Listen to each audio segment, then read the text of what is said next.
He's at Universal. And his office is at Universal.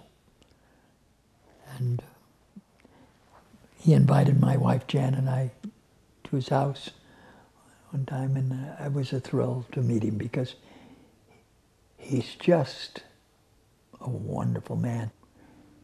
He's a gentleman. He's a great listener.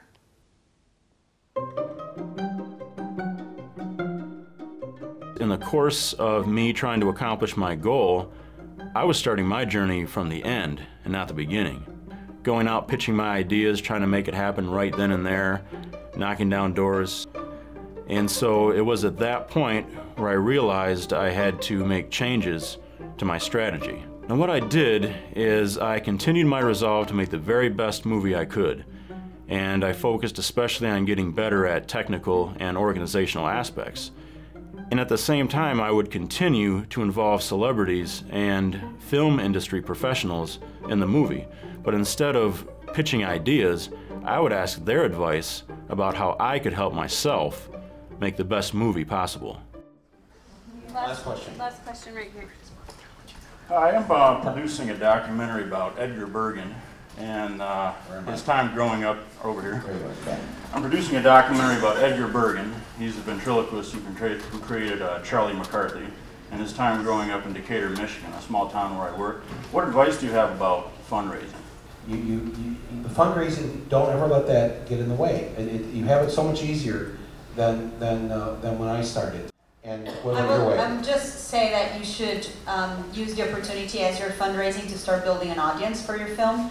This is definitely something that we've been doing since the beginning of production of the film, is to really get people interested and waiting for the film to come out, so that you know, build already, start accumulating emailing lists and Facebook and all of that, so that you can start spreading the word. When the film is done, you already have people who've been waiting for it. I've been the hopeful person. I will end on a slightly not hopeful note, because the fundraising is just like really, I think, for me, the most depressing part of this all. I often get asked these questions on questionnaires about if your daughter wanted to become a documentary filmmaker, what would you tell her?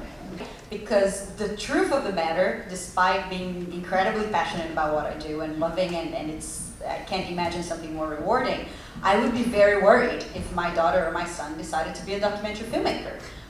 Because it's just like not, you know, unless you care about it like nothing else, unless you think that what the conversations that you're having with a wide audience are overwhelmingly important and you know, the basis of who you are and who you want to be in the world, it's very hard to actually do it. And so it's I don't, you know, whenever people get advice, I'm like, you know, I would the first thing I would say, think if you really want to do this first, and then, you know, if that is important enough, then you're going to find a way.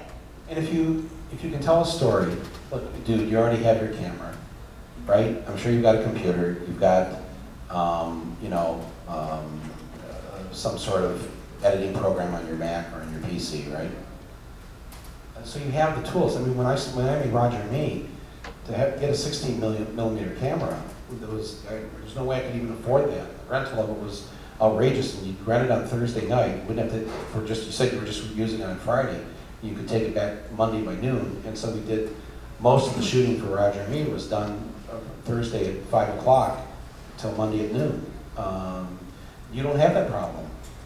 You've got that. So if you've got the heart and the head and the story and the drive to do this, and if you pay attention to what works in terms of the language of what an audience will connect to and why they would care about Edgar Bergen and Charlie McCarthy, and they'll sense your passion if you make it that way. Hello, Decatur, Michigan, hometown of Edgar Bergen and Charlie McCarthy. One of the great things that Michigan has given the world, and there's many more good things I hope to happen here. So hang in there, Decatur. We're all in this together.